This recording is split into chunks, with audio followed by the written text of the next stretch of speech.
Is it behavior? Is it the behavior chef? We're just Behavior Chef on Behavior chef. Facebook. So I'm going live right now with Zoom.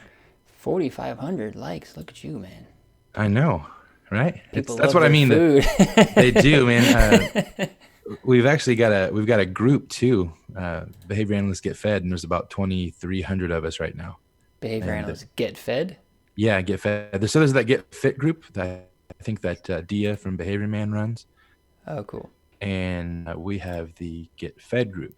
So I'm actually going to pull up our live stream. Nice, I saw you there. Share now. Okay. Yeah, It's interesting watching us on my screen live. yeah, I'm And I'm right there then with you. we're over there. Okay. I might have done it right. I might not have had. Anyway, I think you did it just fine. we're live. We are, What's we up, are people? live. Did you just click a button in Zoom to say live on Yeah, Facebook? yeah. There's a setting within Zoom that you can set to go live to Facebook. So Wow. it makes I'm yeah. learning so much. I have been too. I've been learning these little tricks. So I've got us pulled up like on my phone right now, so I can do comments as we go. Cool. But I want to. I should probably just hit. So when we start talking, when I hit record for the podcast. Actually, I will. I'll just do my little intro thing, and then we'll go from there. But I Cool. was interested to talk about the the sudden shift in behavior we're having to make, like with the stay-at-home orders and all that stuff. I'm interested in your. First of all, I'd like you, when we get started, to kind of give your background, right? And some people Sure. might not know you, and they should, because you have a fantastic background. Well, thank you. Yeah, you have great stuff. I've listened to every. I think you've done one or two with Matt on the Observations podcast. I'm Oh, sure. two. Two? Yeah, Two about 3 years apart. okay. So I listened to the most recent one, and I think a while back I heard the first one, and I was like, well, I got to get this dude on mine.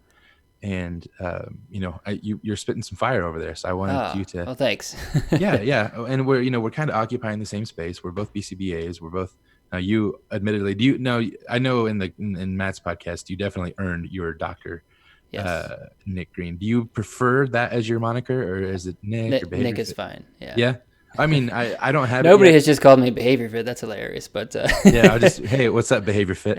hey, Behavior Fit man. Wow. No, Well, Nick's fine. Yeah. As people say, it's, hey, Behavior Chef. Like, well, that kind of fits, I guess, because Yeah. chef is a title for culinary. Yeah. So I was like, if he likes it, we'll do that. But I Are you figured, a chef? Are you a trained no. chef? Okay. Not at all. That's the thing about this. That's why behavior comes first. Yeah. I am a trained BCBA, but I am not a trained chef. I am the poor man's chef, if you will. I'm a home cook, and what it's really about is shaping. What I really started thinking about with all this was why do we do what we do? Obviously, that's like the question we ask in general, but why do we do what we do around nutritional behavior, not around like the diets? Not because I can't give dieting advice. I can't do anything like that. But what I can do is break down people's skill sets around cooking, around even ordering out, just reinforcement systems, things like that. Just like I see your posts on Instagram that are fantastic about like breaking down things, the MOs and looking at that, breaking down the reinforcement systems. And so it's a similar concept to what you apply to physical exercise and movement. Yeah. We apply to nutrition, and so we're calling it like healthful behavior instead of just So are you nutrition. actually working with Not yet. clients? No, You want to though, but at some point that would be awesome. We're totally right now we're totally just dissemination. We are having we got some stuff in the works to get. One of the things that we would need to do that is to become certified in something nutritionally, like the NASM has their nutrition cert, precision nutrition, which there will actually be. This is a teaser for our listeners if anybody's watching. We have a gentleman from Precision Nutrition coming on as a guest here in a couple of weeks. They've reached out to us from the company. Yeah. Oh, very cool. They're opening up. They're reaching out from just nutrition. I mean, I know they do a little more than that, but they're actually branching out into behavioral psychology as well. Oh boy. Yeah, Sounds, so they sounds have, like us. it does, yeah. So that's what I thought was so interesting when they reached out to us about nutrition and behavioral health. The guy that's going to be coming on, I believe it's Adam Weist is his name, but he's there. He's like you actually. He's about to be a doctor of sports medicine psychology. And so he's looking at how to apply it, through that lens, not necessarily behaviorally, but how to, looking at it, I guess more of a cognitive behavioral side more than, Yeah. the applied side. But I'm excited to have him on because we have it's kind of like two spheres, two sides of the same ball, really. Yeah.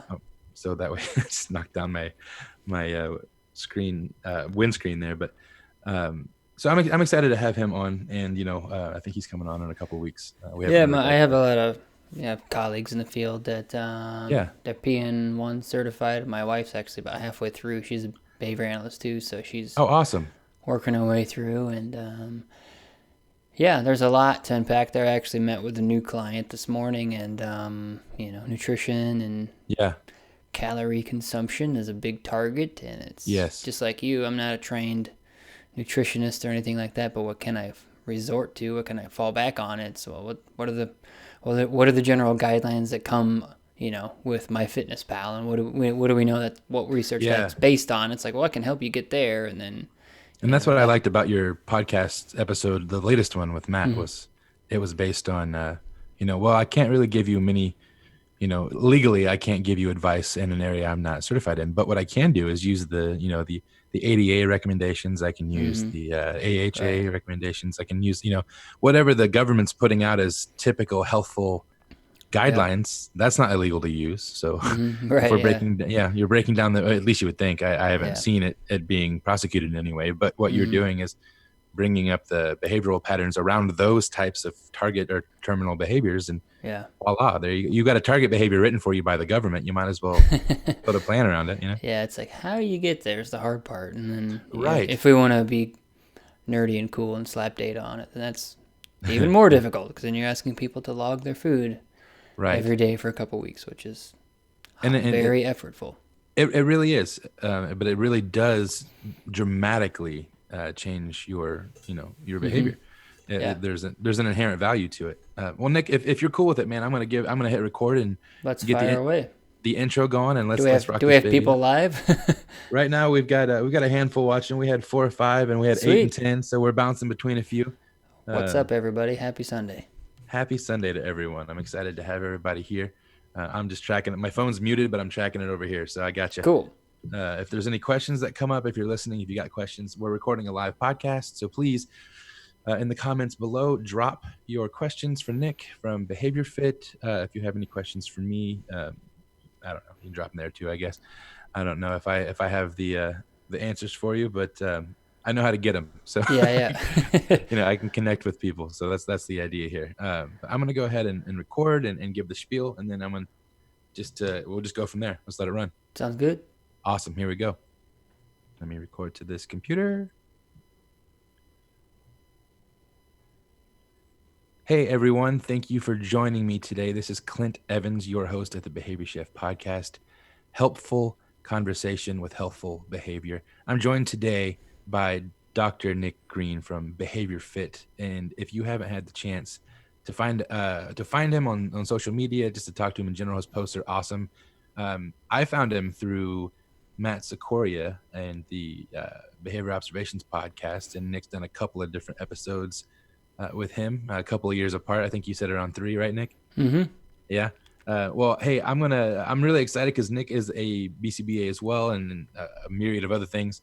But he is sort of the yin to yang to what we're doing at Behavior Chef. We're focusing on that healthful nutritional component, and Nick is as well. But he's really focused on getting people moving and getting people healthy through their behavioral patterns externally. So I'm going to turn the floor over to him and let him introduce himself. And we're just going to talk about, especially right now, these issues with being quarantined and being at home. Not even just that, because some people aren't quarantined. As small pockets aren't as bad as others, but life is so different for the entire country right now. And so behaviorally speaking, we're going to talk about that today, and I'm excited to have you on. So Nick, would you introduce yourself to our audience? Sure thing. Yeah, thanks for having me on, Clint. It's kind of cool to kind of work in separate lanes and come together like this, and I'm happy to meet your audience. And thanks again for the time here today on a lovely Sunday afternoon. But yeah, my name's Nick Green. I formal education is just graduated May of 2019, so last year, which I'm glad I finished before any pandemic chaos happened. Yeah. But I got my PhD in behavior analysis from the University of Florida in Gainesville. Spent 4 years there.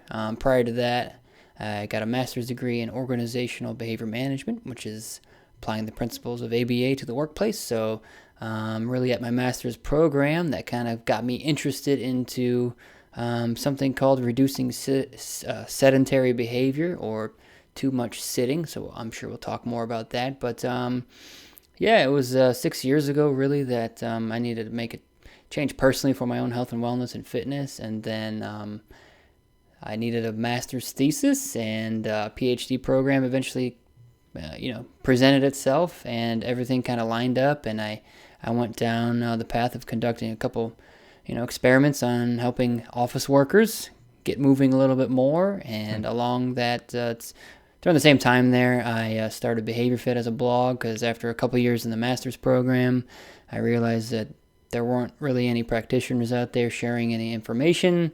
I really wanted to kind of pay it forward on, writing articles that I thought would be helpful for others, and that kind of led to just a lot of great experiences of meeting people and developing kind of consulting services related to physical activity and fitness and wellness in these areas. And now we're here talking. So Yeah, isn't that cool how it mm-hmm. works? I've shared this. I'll save you the bore, but I've shared the story of our genesis several times on our podcast and on others. But long story short, I kind of did the same thing. I saw a hole in the nutritional space, Mm-hmm. and it's proven to be kind of like, I'm sure that you've found, it's a bit of a tricky space to navigate Yeah. with specific things. But I do know, there was, I was seeing things like what you were doing and then what others were doing about jumping out into physical fitness. And I really got started. I started the Behavior Chef last year, and I got to go to ABAI soon after I started it, so I was still fresh. And I Oh, attended. okay. Yeah, I was real fresh with it. So it was only a couple months old by the time I got to ABAI, and I Sure. was able to go to Jim Moore's talk on Olympic weightlifting Yep. and using backwards and forwards chaining to teach the concepts. And I was like, man, that's such a cool thing. How can I take that and run with it in nutrition? And Mm-hmm. that's kind of what we're doing now. We're starting to build that ability to do so. We were actually supposed to be at ABAI this year, but since it went digital and everything, we just had too many family constraints Sure. Sure. to do that. So maybe next year we'll be able to present what we had for this year. But Mm-hmm. your website I've been to several times. I think it's fantastic. You have a nice resources section. Thank you. What I love about, so I'm sort of in the quasi fitness space as well, just because nutrition goes right along Mm-hmm. with, if you're not, obviously if you're not fueling the car, it can't drive. So Sure. so I follow a lot of behavior analytic regular with air quotes behavior analytic podcasts, that disseminate Mm-hmm. within our field. And then yours is great about getting out there as well. If you guys don't know, there's a behavior fit podcast. Tell me how you There's really feel. right, sorry about that. There's a behavior fit podcast, and it's fantastic. Nick's always given great nuggets of truth out there. But one of the great, I still can't believe it did that. Sorry. But there's he has a great podcast, and it's unique with the space that he occupies. Like you said, there really isn't much out there, like getting into I think a couple other people that come to mind are like Shantae Gold, Mm-hmm. is doing some things, kind of along the lines of what you're doing. But, it's relatively new. That crossover is pretty Mm-hmm. fresh from ABA to physical fitness and stuff. And so I was listening to and I found you a bit early, and then, I followed you through Matt, and I started checking out your website. And the thing that I love about what you've got versus like your typical fitness website, your typical thing like that, is that you have data to support everything that you're putting out there. You've got not just data, but you have the if I'm not mistaken, if it's still the same since the last time I checked, you had links to articles Mm-hmm. based on, hey, this is why we're doing this. Here's the Right. research to back that up, and from a myriad of sources, if I'm not mistaken, too. So I think it's fantastic the way you have it set up. Oh, thank you. Yeah, it's yeah. I think a couple months ago, I made my kind of case study blogs easier to find, so you can kind of look at really, you call it like my methods of like what I did, make it Yeah. transparent. Like this is what the intervention was. These were the data, And if you're comfortable and experienced and experimenting with interventions, and this is what kind of applied work like this looks like, and this is the way I did it. I'm not saying my way is ever Sure. perfect or anything, but yeah, I put it up there. Those were the case study articles, and then other ones that yeah, I try to put some a lot of the articles that I read during my doc studies and everything that are just really a lot of kind of seminal articles when it comes to physical activity and sedentary behavior and all these different Sure. types of interventions that that just came with the territory of me spending 5 years reading research, and so I know where the articles are, so I might as well Right. just share it with people. Yeah, yeah, because the reality is people want to know, but they don't want to search. It's a, Oh yeah, well and that's a conversation for another day. that's true. Well, I'm also thinking for myself, like, yeah, if it's not there and I don't really want to do it right this second, I don't need to. It's like, Right, right, yeah. but you've taken that into account and put it out there for people to be like, okay, so this is what I am, this is what I offer, this is what you can do as well if you are in the field Yeah, of ABA. But here's some things that I've done. Here's some typical, yeah. because it's not just articles that you've found, but also some of the case studies are people you've actually worked with, if I'm not mistaken. Yeah, that's what the case studies, they Yeah. cover a variety of target behaviors. They cover a variety of interventions. A lot of them are fairly similar because let's face it, most interventions start with baseline feedback and goal setting, Yeah. and that's areas that I drew from my OBM interest and everything. That those are very effortful interventions just to start off with, and of course you don't put it on a chart, but it's like if these are paid clients, like paying money is also an effective uh, an effective behavior change agent, if you will. No, So I actually use that technique myself. I've lost 65, 70 pounds over the last couple of years, oh, and congrats. thank you. It was combined effort from my wife and I when we got married. We got really happy, and by happy I mean really large. And it's a good sign emotionally of our connection together. Oh yeah. We love spending time together. We love eating, so we did those things a lot together. Mm-hmm. But when my shirts were getting tighter and I was blaming the dryer for it, I realized, Yeah. okay, maybe there's something going on here. So we're in St. Louis, and we gave there's a local company here that uses some analytic principles. They're not necessarily ABA related or anything. Mm-hmm. But I was in my coursework at the time, so I didn't realize that. Oh, hey, they're actually using some of our stuff. It does Mm-hmm. generalize to other places. So Right. we paid them a lot of money and said, Mm-hmm. hey, like that's our mo really is Right. to Right. I'm going to put that out there and make this. I put my money where Yeah. my mouth is, make that more reinforcing. And those Mm-hmm. principles helped me, gain some footing, and then getting my own studies and everything. I've been able to take it to another level. But Mm-hmm. uh, yeah, you're right. Money up front is a huge motivator. Yeah, It's money up front, and then just loosely speaking, you're committing to some type of change, whatever that looks Mhm. like. Um, most of my clients, we work for like 6 months together at least. That's because that's how long it Sure. takes to change things, and it's just setting. Really, it's like meeting with somebody. There's that accountability piece, and then just setting the time on the calendar to review your own behavior of what you did related to your health and fitness goals, Yeah, and money helps establish those contingencies. you're exactly right, and there's nothing wrong with that either. Mm-hmm. It's whatever is motivating for each person. Yeah. I found some people aren't motivated by money, some Yeah. people are motivated by the experience or the change or Sure. the Yeah. attention, whatever it might be. So I'm really interested to get your thoughts on, um, I guess if you can't, I don't know how much you can share some of your modalities maybe, but are you currently working with clients I am. Yes. right now? So Mm-hmm. what kinds of things are you doing to augment from, I don't know if they're using gyms or doing more at home already, but if you could kind of give us a walkthrough for your process and maybe some tips for, some of us might be, those routines are so interrupted right now that we're kind of free falling, Mm-hmm. that Sure. Yeah. spiral. So I Yep. know like I've switched my, I work out in a commercial gym. I don't like working out at home. Mm-hmm. And instead of putting the effort and time into figuring out why and how I can make that more reinforcing for myself, I Yeah. just switched over to my nutritional goals and focused on those Mm-hmm. because though that's more in my wheelhouse. So you have a good grasp on how to make that adjustment, I'm sure. So if you wouldn't mind giving us a little spiel of how you're working with clients and also some tips that you might give us to say, hey, if you need to make that pivot, here's some small steps you could make to kind of walk Yeah. towards that. Yeah. I think breaking it down to like what's the important long-term goal? It's probably not to just, lose 10 pounds in the next 30 days.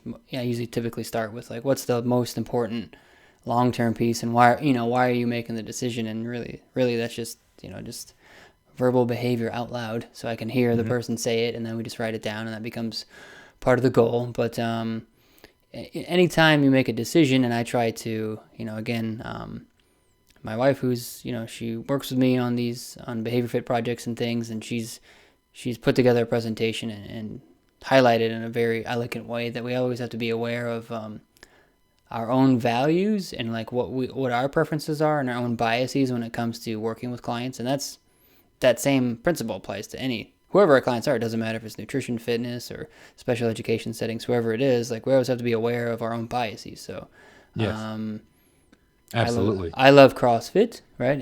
If you've seen any of my material, you know that that's my thing, but I don't recommend that. So if I take my behavior analyst hat off, do I recommend that to everybody? No.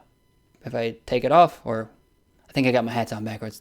Do I think everybody should do it, some form of it? Yes. Do I recommend it to all my clients? No, because they come from different, baselines, and most importantly, like, people have different preferences and what they can do, and then also like what they can manage. So oftentimes, getting back to the time management piece is looking at, okay, if you're coming from really a baseline of not working out at all for the past month, you've spent zero time setting time in your day.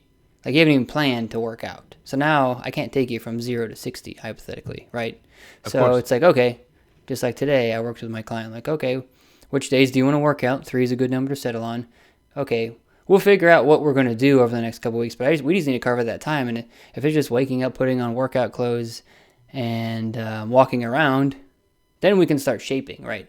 If the behavior is not, if you're not awake and moving and doing things, like, I can't get you to run faster, right? So you have to physically be in an environment to, take the next step. So it's really, I look at it as a shaping piece. I put a blog, a slider on Instagram about this, of like, okay, you start with the time, and then we pick out like your preferred exercise, your preferred topography, walking, running, lifting weights. Okay, I look at those pieces. Again, trying to circle this back to your question, you look at, okay, carving out the time, looking at your preferences, and then what is your baseline relative to your preferences? Like, sure, if you want to lift weights and have never lifted weights before, then what skills do you need to learn? Just like you just taught a group of people to poach an egg, right? Recently, was that yesterday or the day before? Yesterday. So it's like, we did 2. Oh, great! You poached 2 eggs, right? So we did 2 different modalities for poaching eggs. It was pretty cool, but kind of the same idea. What you're saying? Where's your baseline? Yeah, that, and just looking at what skills or do you already have in your repertoire? Do you have any type of generalized, sports and fitness background? Yes. If no, we're going to start somewhere else. And so it's always just considering. I think really it's looking at like what skills are involved in like what activity you want to engage in. If you have those, then we're looking at like maybe a motivating event. Okay, well, we have to create the time. Why don't we have the time? And it's always just a continual, iterative kind of question asking process, if that makes sense. Yeah, sure. It's like a loosely applied version of what we do with clients that are not neurotypical, with the behavioral clients we might have in an ABA setting. The same basic concepts you're talking about, but kind of more, maybe even less idiosyncratic, right? They're just a little bit looser because people's interests vary from workout to workout, or that's me personally speaking. I'll start a workout program that I love, and then I might get bored with it. So I have to examine why. Okay, why am I getting bored with it? Is it because it's the same? Is it because I need something? I want something new, something like that. But those are some really cool practical tips for those. They're not. I guess they weren't even really tips. You were just explaining what you do, but they come across as they're tips you can take. I mean, figure it out. It's just keeping it simple, and you want people to be successful early on. Yes. You think about if you join like any type of group fitness class, or you start off with a new personal trainer. If that person is providing, positive feedback, positive reinforcement in the form of feedback on a denser schedule than somebody else. Let's say you just get random assignment, you just happen to get personal trainer A who's awful at feedback, Yeah. You're gonna not want to. You'll be less likely to show up to the gym or go to that trainer because of, the environmental events. The coach just doesn't talk to you, and you need social, whatever contingencies. So Yeah, you're right. There's a great podcast in the fitness space, Mind Pump, and they're three. It's by three personal trainers, or they used to be personal trainers. I guess sure. they're doing this full time now. But they talked about that. They talk about they've been in the field of personal training for each of them, I think, for over 20 years. And they said when we Wow. started out, it was all about let's get people lifting and moving and doing all this stuff. And then I realized like nobody was coming back to me. Oh Um, yeah. like no matter what I knew, they weren't doing anything. So I had to like Right. lower my expectations to find out where they were. And I was like, well, look at you, using shaping in a way. Look at you figuring things out. Um, Right. Yeah. we have a few questions we have Oh. a question from the comments here. Why did you, I think they're speaking to you specifically, Nick, why did you choose your particular field? Is it something you went through or struggled with? And when it comes to sedentary behavior, is it just a case you feel greatly about due to the data that you've read, or is there some other driving factor? So it sounds like there are two questions in there. I suppose. So why did you choose your field, and why specifically My the field movement piece? being behavior analysis.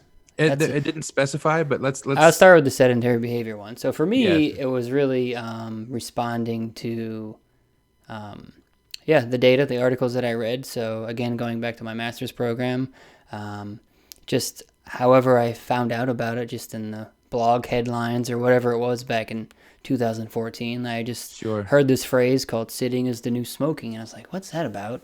And Well, that's then I cool. I like got, that tagline. oh, you haven't heard of it either? I think you had posted something about it the other Okay, day that yeah, I yeah. saw, but I hadn't, outside of you, it was new to me. Yeah, so it's just, a metaphor used by journalists to basically equate like the health effects of too much sitting over time. The data show that those that sit a lot, the health risks are worse than if you smoke. So, Sure.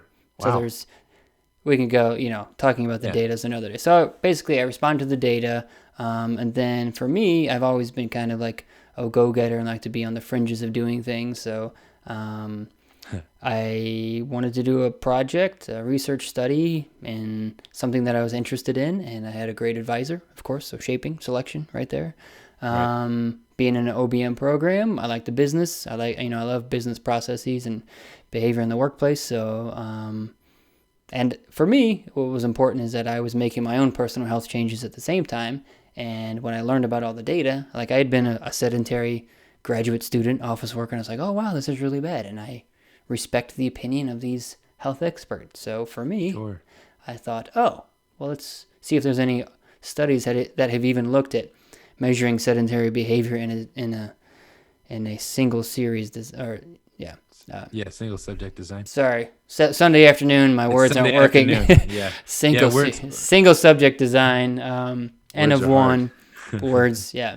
Yeah. No, I So got anyway, you. so I looked at that, and that was my master's thesis. That's why I picked the field. And for me, I was like, oh, well, you kind of have like that that feeling, so to speak, that like, well, if nobody else is doing it and there's an opportunity to keep studying it, I was like, well, Let's do it. let's try and see what happens. And that's how I kind of picked my field. But Yeah. I was really, it's the environment picks me. So you know how that that goes. right. Right. The environment's effect on our behavior. That's the real shaping right there. But yeah, it sounds like your environment was a great couple of advisors and some. So Mm-hmm. that's Yep. awesome to have a faculty like that. We Yeah. have that. I was blessed to have that faculty approach at Lindenwood University here in St. Mm. Louis, and Oh, great. Dr. Maggie Pavone. She was on our last episode with ABA Inside Track, which, by the way, they're in our comments, and they said, "Hey guys, hey Nick, Hey, ABA." Yeah, so they're. I just saw Jackie on Friday. Oh, did you? Yeah, I sat in on a master's thesis proposal about physical activity. Oh, that's awesome. That's absolutely. And I was actually going Yeah. to say outside of here, I'd love if you wouldn't mind sharing. I'd love to read that. Uh, I think that would be if you still have it around anyway. The one that you wrote, I think that would be a cool thing to read about sedentary Mm-hmm. behavior. Yeah. Heck, it might even be one of your case studies. I'm not sure, but we can talk later about that. I Mm-hmm. thought that would be an interesting read. Yeah, I have Uh, two. The first one, my master's thesis was published in JABA, oh, cool. So I can and search for you. then yeah, I'm in there. Green, Sigurdsson, Wilder. Look at you, Yeah, yeah. published man. Published, man. Peer reviewed. And I have Peer-reviewed, published man. my other articles in JOBM. Awesome. Okay. But I'll look. we can hook up after the show and I can email you Sure. those. Yeah. Okay. I was gonna say, and if you have like the DOIs or anything or the links, we can put them in the show notes for people that want to check it out that are in the Yeah, field. yeah, yeah. So Because I think that answers their question. yeah, well, they came back around and said, I guess in your target goal of decreasing in the sedentary behavior, is it something that you struggled with, or just data response is what I was shooting for? And I think you answered that as we were kind of unpacking it. So I think you came back around. And I didn't get to shout out to. We had a listener. We had someone watching from India. So hey, thanks for making us international. Sweet. Okay, and the gentleman just said, "Yeah, you did. You answered it. So that's good. Cool. Awesome. This live thing's kind of fun, man. I like it. It's different. This is the second episode I've done this way, and it may continue every once in a while, or who knows. It's been fun so far. Last week was good. This is a fun conversation. And just to give a public service announcement as it relates to sedentary behavior, the general consensus on reducing sitting throughout the day is that so like even if you like exercise and get your moderate vigorous activity, and that average is 150 minutes, so 5 days of 30 minutes, right? I think we're all kind of familiar with those guidelines, right? So even if you exercise and do that, if you sit the rest of the day, that's an independent risk factor. So that means that your sitting time affects your health outcomes. So the more you sit throughout the day, the more you're at risk for preventable disease like obesity, diabetes, cancers. So it would seem like that devoid of the actual like 30 minutes, the recommendations, the sedentary lifestyle is the part that's you're still considered sedentary even if you're not doing anything with movement the rest of the day. So right now I'm at my standing desk. You can see some kind of moving around, which is good. So then you kind of get those sitting. Those are all the ergonomic benefits and everything. You bring up a good point with that, Nick. The point of like just the normal thought process of a workout or something like even in the nutritional side, like the trope is I'll go and get a Big Mac with fries and a Diet Coke. The fact that I'm getting the Diet Coke negates the health negligence of the other two. So like going outside, like right now, I think one of the things that I've been able to do in my cul-de-sac is get out and walk around with my dog, with my wife. We can ride our bikes, and that's kind of what we're allocated to right now due to the the social contingencies that are on us. So if we're doing that and it feels good, it's a movement. But if even inside the house, if we're not moving around more, standing up when we work, cleaning like crazy, keeping everything clean, moving around, we're still at risk for sedentary preventable problems. And that, I think you bring up a great point there. Can you speak to that a little bit? Yeah. So in general, generalities, of course. So it's not only do you need to exercise, so like exercise, that's gotten a lot of good PR. We're good there, right? But you also need to move more throughout the day. If kind of the caveat here is if you value long-term health benefits, right? So long-term. So we're never going to determine if Nick Green, because you stood more at a standing desk for 25 years, we're never going to be able to determine if that was like an effective intervention, right? But we do know, so this is always that kind of, we're praying for tomorrow, but we're kind of basing it on like today or previous group research. So sure. But so then when we follow, okay, most Americans or most populations that have these health problems, when they're studied, they have what problem? They have the issue of like if they're sitting, and they've done this with objective measurements, so they wear Fitbits, or there's a research grade accelerometer called an actigraph. Okay. All one word. When those people sit down for like 14 to 16 hours, their health risks are like 4 times worse than people that sit like 12 hours a day. So that's volume. So you have duration, which is a dimension of behavior, right? How long you're sitting, which technically you could have a fun behavioral nerd out. Like, well, it's really not behavior because you're just sitting and not doing anything. But in the context of physical activity, you're doing the wrong thing. So you have that general health risk, but then also you need regular movement too. So you need to move every 30 to 60 minutes. Just to, at the very least, it could be just like standing up, sitting down, walking across the hall. The general guideline is every 5 minutes, maybe walk 100 steps, something like that, just to Sure. break the pattern. Because what happens is when you're sitting for so long, you have all these issues related to like circulation, and you get, this is where my limited expertise is, but it's like you get the pooling of the liquid in your legs, and it's bad for diabetes patients. And then, when your legs fall asleep, that's a symptom of poor circulation because you're sitting Sure. in a chair that's hard, things like that. And then if you're hunched over, just to take your posture, for example, if I turn sideways, Yes. your Yeah, spine is designed in an S curve. And so anything you break, whenever you're out of that posture, this is where ergonomics kicks in. You're spending time in hunched, rounded over positions. Then that just spells disaster for developing, sore wrists, sure. text Short neck is a term, all these problems. So back short mic problems. stand short mic stands are not ergonomic. Yeah, you have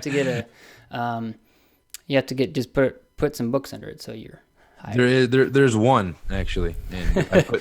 Well, I I'm guess just you're just gonna have to hold it. yeah, that's basically it. I'm just tall enough that if I can bust through all your excuses. So fire away when ready. that's what I like about data doesn't have excuses. And Yeah. that's one thing that I think facts don't care about feelings or something like that. That's a popular thing I've been hearing, in circles. Data doesn't have excuses. I think that's and this might be the analyst in me, but that's what I like about, like, I make my own excuses, but when I look at my data, like, well, my intervention isn't working because it's not that the intervention isn't good. It's because that I haven't been committed to it for lack of some reason. So I can look at the data and that can inform my feelings versus the other way around.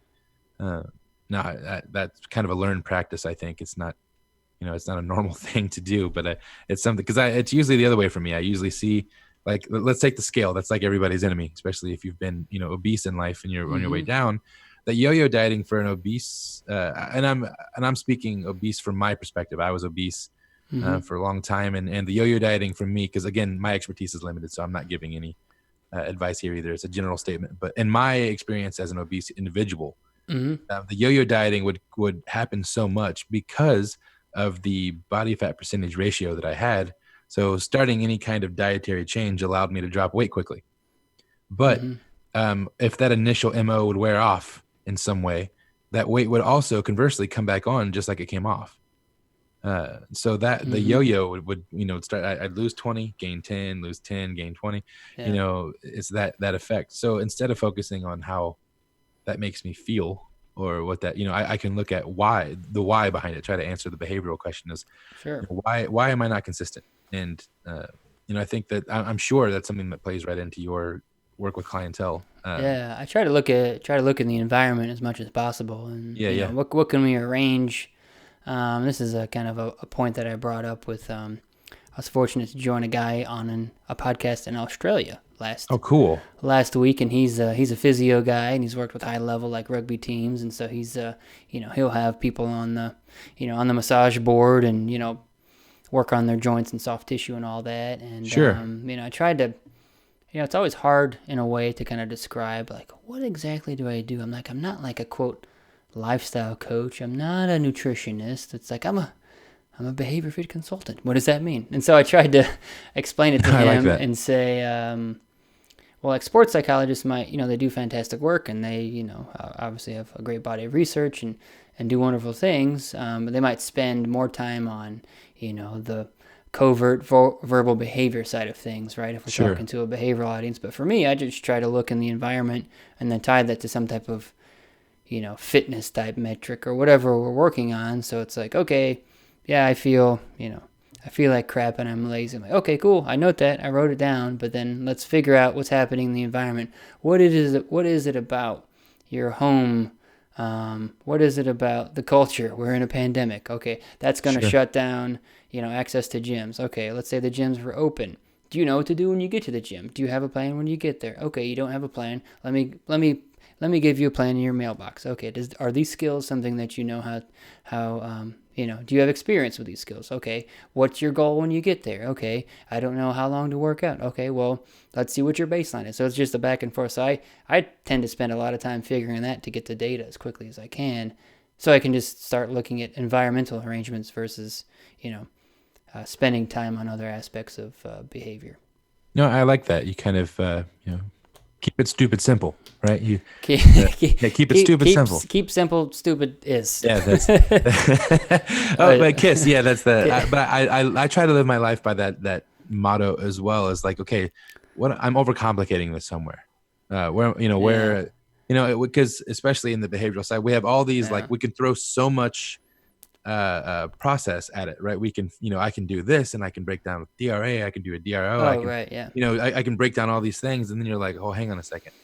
Like exactly what you said. The very first thing we need to figure out is what does the environment support. So if I could write the best behavior plan for your nutritional behavior, I could give you, like our little behavior chef cookouts. We use a BST model. So I'll do, we'll give you the written, a recipe is nothing more than a task analysis. So we give you a detailed recipe of what we're doing, a little snapshot. You get to review that, and then we talk about it, and then I model it, and then I have you do it, and then we give feedback, and then we get to eat it, which is the reinforcement, which is really eat cool. Our task analysis. Yeah, that's the end. Eating that should be your like slogan. I mean, you already have a successful yeah, it's a good one, but that's eating your TAs one Saturday at a time. I maybe if we did that, like you had somebody do that, the radio announcer voice, eating your TAs one Saturday at a time. Yeah, that could work. Yeah, I could put that out there. It's like, welcome. That would be great. Thanks for the recommendation. First one's free. Next one I'll charge.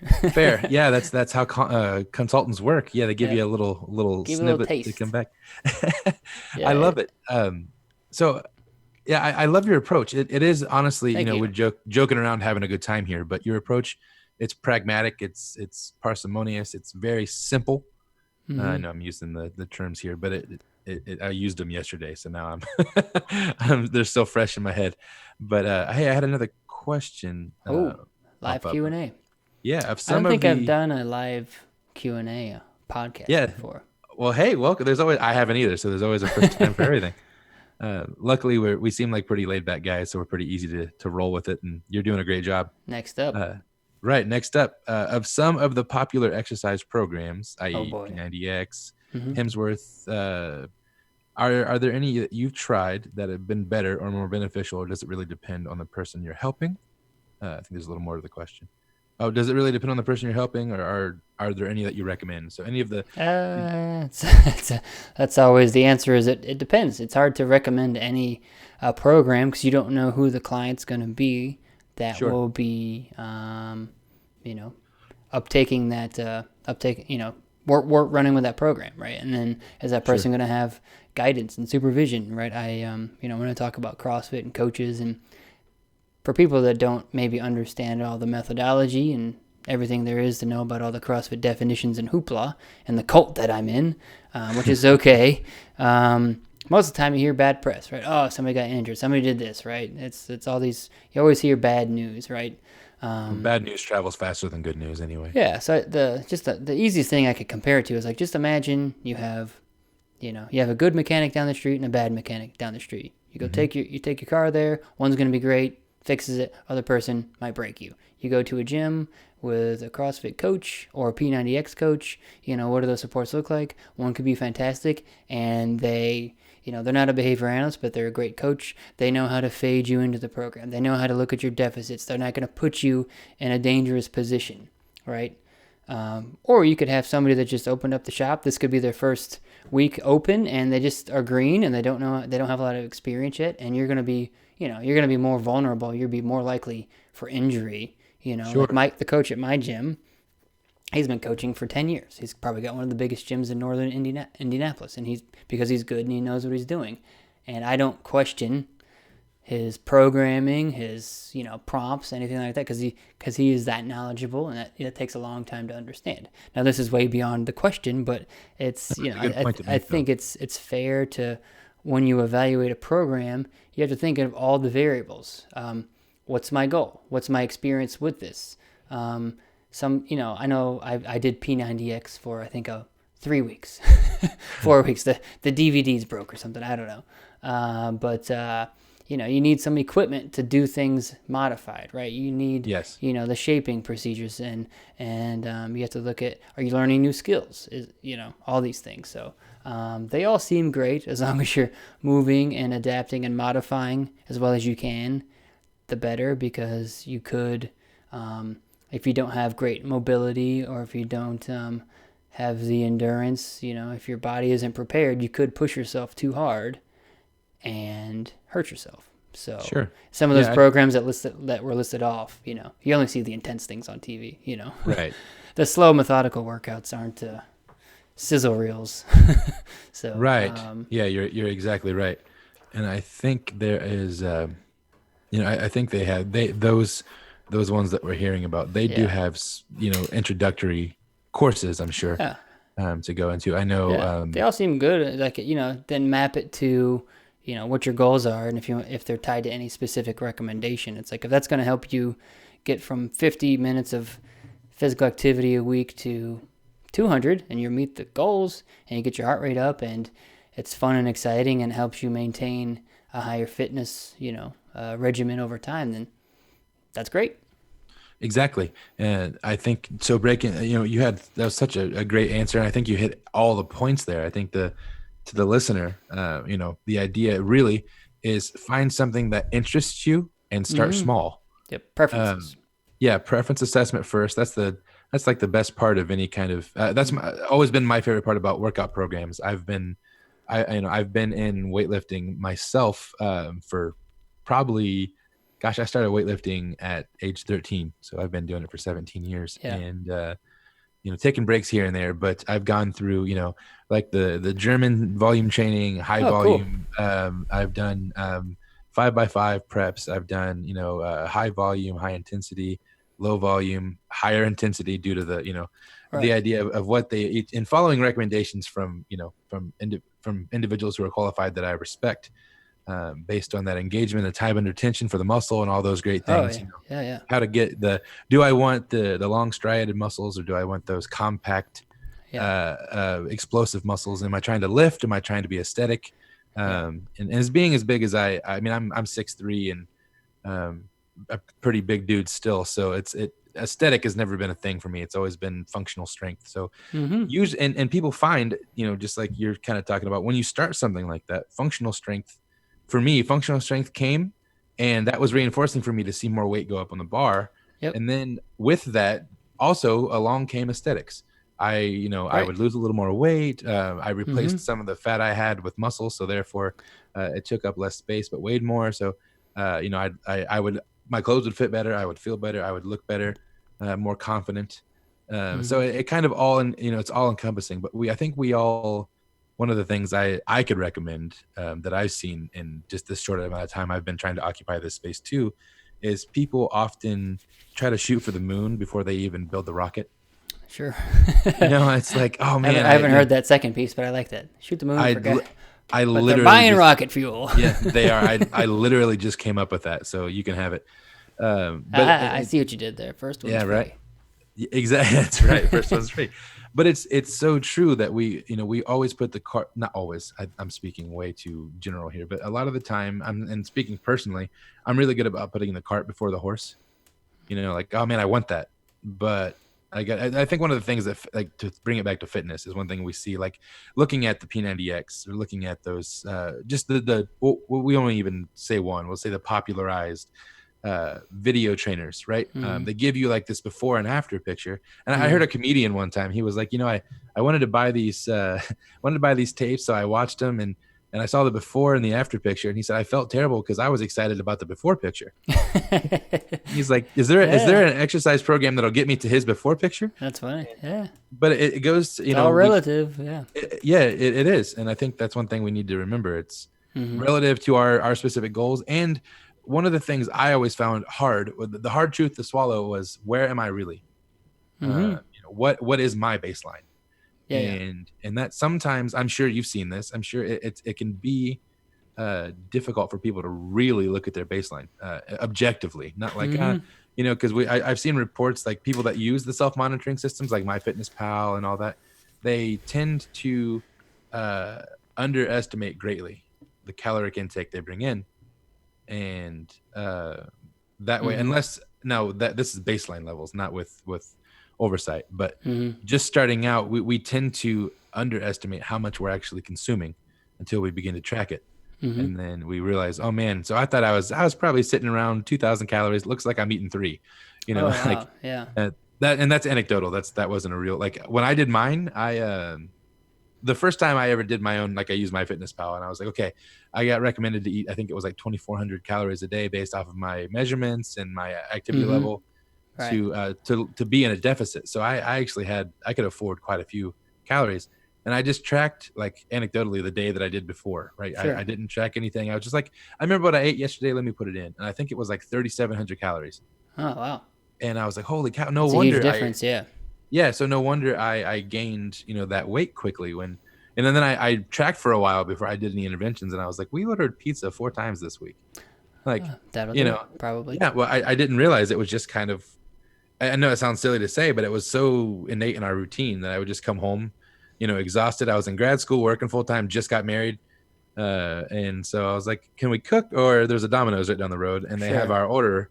Talk about response effort, right? They've made one click ordering a thing. So those Yeah. competing reinforcers, am I going to pull something out and cook it? Or am I going to hit the button that brings me hot, Yeah. delicious joy? It's almost like Um, if we had more Big Brother oversight involved with some behavioral principles, we'd make better choices. only we would make the fast food delivery option, the Uber Eats, the Jimmy John's Freaky Fast is only available for the healthiest option. You have to Right, go. right.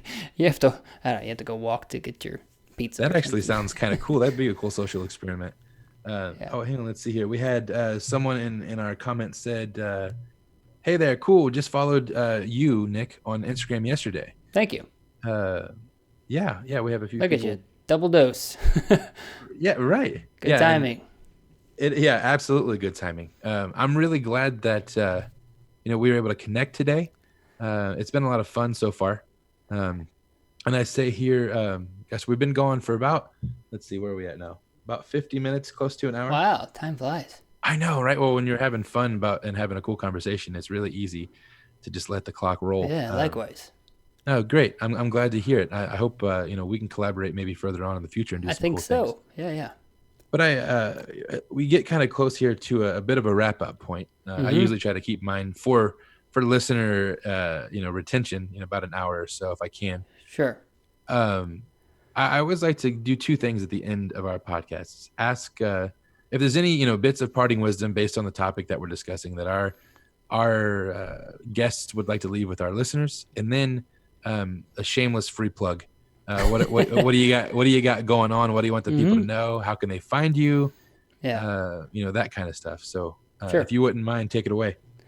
Yeah, I think kind of what you said earlier about baselines and knowing where you're at is that whatever kind of fitness journey you're on, you always have to experience the highs and the lows. Like you're not always going to be like 4 for 4 on workout days, or Sure. you're not always going to be hitting PRs or running best times. Like you have to have some bad weeks to experience what it takes to have a good week. So that's something I've kind of learned, with working with clients that, it's a journey. And anytime that, let's say you start a program and stop, like your baseline is now different, right? Like, so Yes. any like training cycle that you did, like your body is physically different than what it was. So it's like, Unfortunately, that's the I truth. think, yeah. So, I mean, in a good way, like you're going to be Yeah. stronger, whatever the Well, physiology is. mine's the opposite right now since the gym. Since I haven't Well, there you been, go. I was lifting 6 days a week on a Yeah.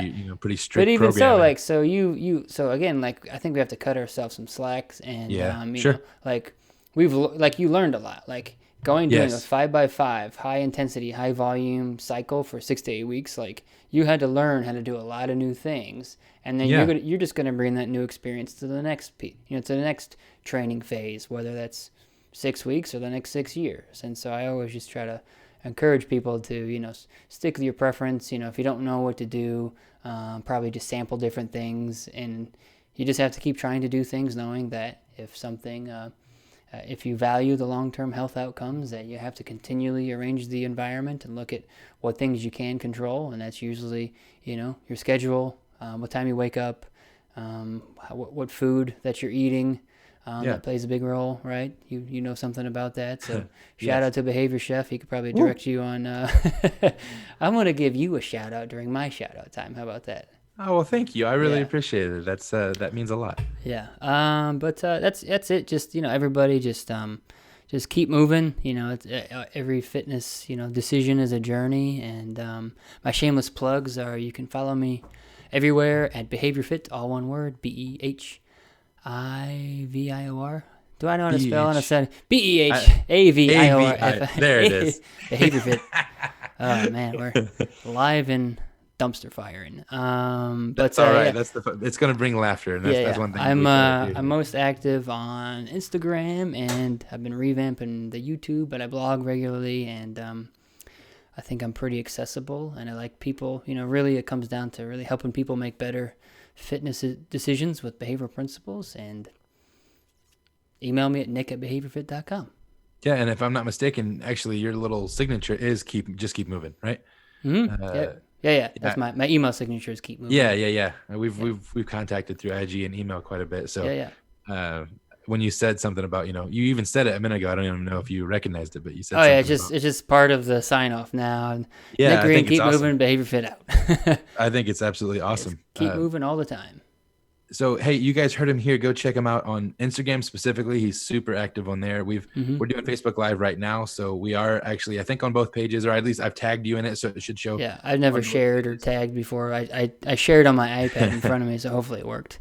Yeah, I think so. I have a podcast too that I try to keep up like once a week, and yeah. I had Jim Moore on talking about the Olympic lifting article. So if your listeners want to go back to that, we had a deep dive into the actual chaining and everything, and we nerd out in the actual lifting jargon of everything. So I know I'm gonna go find that one.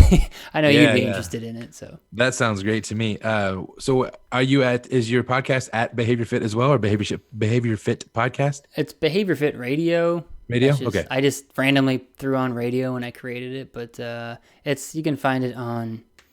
It's through Anchor, so it goes to Spotify, Apple, everywhere. Got it. That's where we're hosted right now too. So we go through go through everywhere. And shameless plug for us as well. There's now a new update to our website to where you can listen to the latest episodes straight from the podcast page at behaviorchef.com/podcast. So you can either listen from the browser. Yeah. I figured out how to do something with my website editing yesterday, and it's been pretty cool. But it just lowers the response effort, because before I had every episode listed, and then you had to click a link that would take you to Anchor, and then if you wanted to go from there, you would go from there to whatever outlet you wanted. So that's just too many steps. This is the inside thing of making quality product for all the listeners out there.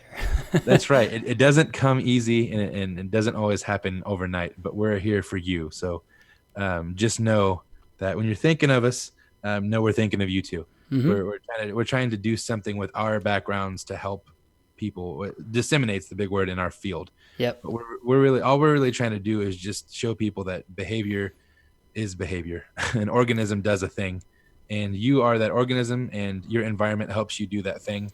And we want to help you be able to control that environment so you can do different things. That's the spiel. That's the ABA spiel outside of ABA. Nice.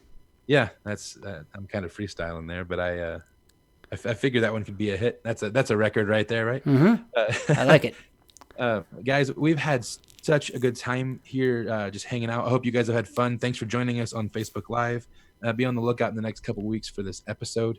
Said before, I'm trying to drop as many. I usually try to do 2 a month, but right now, since life is crazy and we're at home a lot, I'm trying to get one out every week. Nice. So yeah, be on the lookout for Nick's podcast. Go check him out at Behavior Fit. And as always, we hope we've been helpful to you. And you guys have a great day, night, week, whatever time it is that you're watching or listening, I should say. If you're watching, have a great day. Since it's Sunday. If you're listening, I hope that wherever you are in life is on the path that you want to be. So we hope to be helpful to you. Have a great time. Nice. All right, now we stopped recording. Stop recording. And But we're we're still still live on. live. We are, yeah. So People are getting the back end editing the back, highlights. yeah, right. The piece that's out of it there. Let me see if there's any. Oh, cool. So we had a couple of the people that commented. So now that we're not recording, I can say. So Jessica Marie, she had said, "Hey, found you on Instagram. Followed you yesterday." And then she mentioned, I guess, referring to one of our conversations about P90X.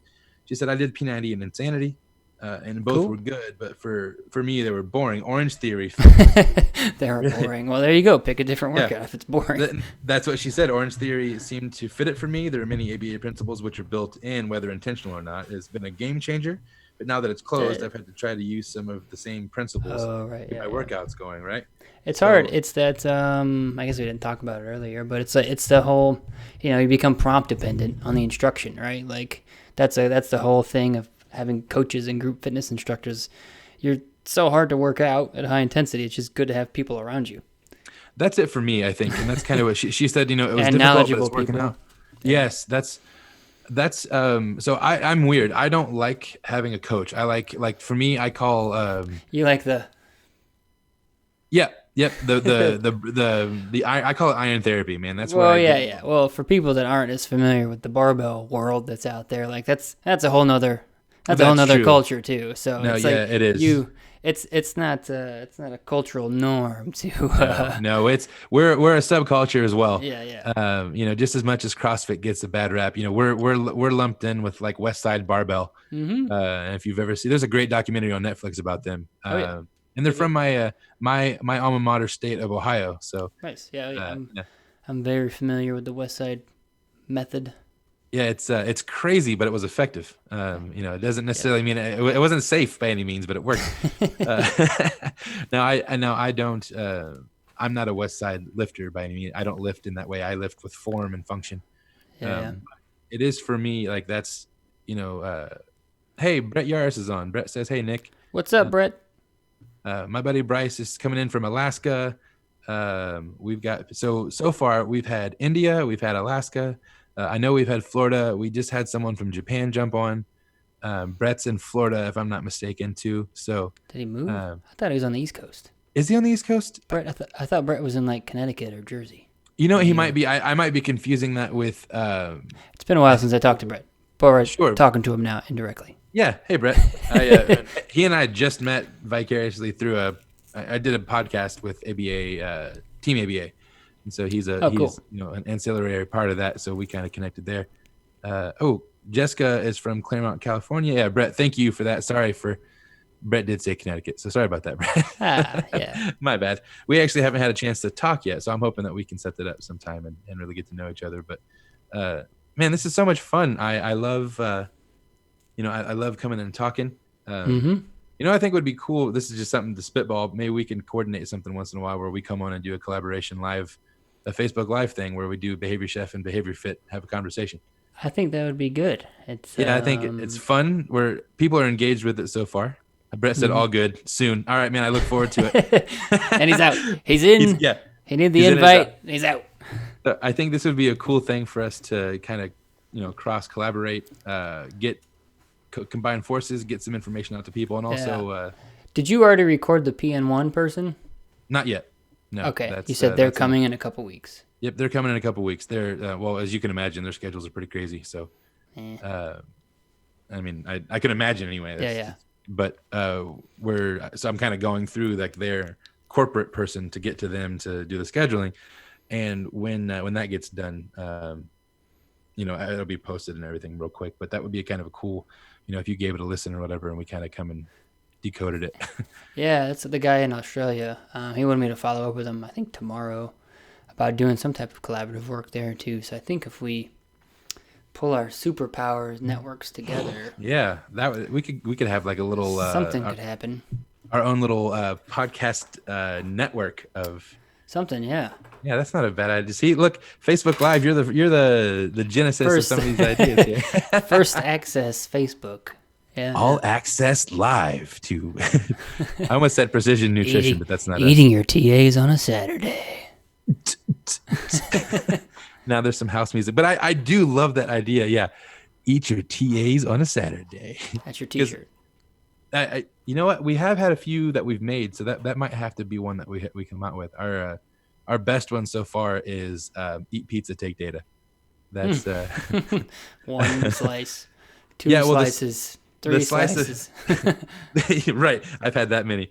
The piece of pizza actually has the pepperonis are data points, so it's got a connected line graph, and then in the actual Nice. That's yeah, funny. it's awesome. Another one that we have that Tony, another side of Behavior Chef is Behavior Bites. We're doing a video series using ABA well, I guess technically technologies of ABA Hmm. to break down how to cook and give more of another BST model type thing. But he's Hmm. doing I'm doing I run the page, I do the podcast stuff, and it takes a lot more energy to do the video editing. So Yeah, that's yeah. kind of what Tony's doing. But it's called Behavior Bites, and he's doing a lot of our logos for Cool. the t-shirts and stuff. And one that he has, my favorite one that I don't even have yet. Okay, my sister out of Ohio does uh, all of our creation, all of our t-shirts and stuff. I'm all about support local, and especially local is family. But my sister is fantastic Yeah. at. She's got professional presses to make t-shirts, and I had her send him one, and I don't even have one of the. I love ramen. Ramen is a fantastic food, and it says ramen, and the R has a plus on it, so it's like a reinforcer. So R plus and ramen with Ramen. a heart in it. Yeah. That's funny. So yeah, it's really cool, and I don't know why I don't have it yet. I really need to get on that. I Yeah, love yeah. that one. But man, now we're just kind of spitballing here. It's been awesome. Yeah, man. Just It's been a pleasure to finally meet you. And yeah, it's I thought been you lost my message in the DMs there for a while. I was like, man, no man. I because life I think we we got started connected like months. 2 months ago. And it's like, Yeah, okay, yeah. if it happens, it happens, and this is a great day to do it. So Yeah, I felt terrible about that too because life just kind of happened there with between January and the end of March. oh no, Had I a lot of understand. personal stuff going that Yeah. I barely touched Behavior Chef, Hmm. and now we're kind of making up for lost time. So, Yeah, yeah, for sure. I thank you for keeping that ember alive because I really wanted to make this Oh connection. yeah, And I'm happy to be here. And yeah, I think yeah, if you want to touch base in like a week or two, or if you have an idea tomorrow or whenever, an hour from now, yeah, let's do it. um, I Let's set think something up. yeah we could have an off-air conversation about some ideas and stuff. Yeah. Well, we're about to kick off. Any last questions? Yeah. Any last questions? Brett says, Nick, that background is the truth. That is Ah, sweet. I need a green screen. I guess that's kind of what is that what you're using back there? it's the Zoom virtual background. Yeah, but I don't have I just like if I did it behind me, it just encompasses me and it's terrible. Oh, okay. It doesn't Yeah, look a bit I yours. do, but yeah, I made my own custom one.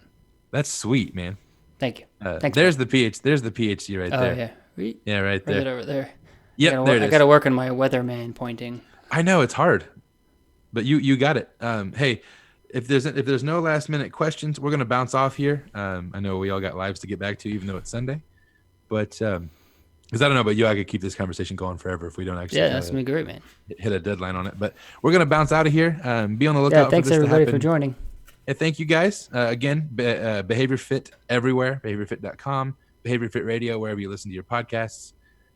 Check them out and make sure you leave that 5-star review. That really helps us grab more people's attention. So shameless plug. We need a little reinforcement. Just give me 4 stars. I'm good with that. 4 is good. I want 5. I'm a perfectionist. I'm just kidding. Whatever you guys give us is awesome. We appreciate you watching and listening. So have a great day.